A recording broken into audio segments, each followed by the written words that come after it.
In diesem Angebot habe ich von Bose einen TV-Speaker, also eine Soundbar, die ihr vor den Fernseher legen könnt. Und die könnt ihr mit Bluetooth verbinden. Und die ist schwarz. Und ihr könnt ein bisschen was sparen. Von 300 Euro ging es runter auf 205 Euro.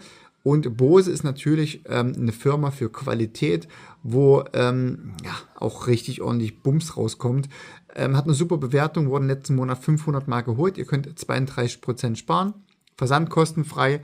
Wer daran Interesse dran haben sollte, Link dazu ist unten in der Videobeschreibung und danke fürs Zuhören. Viel Spaß beim Sparen.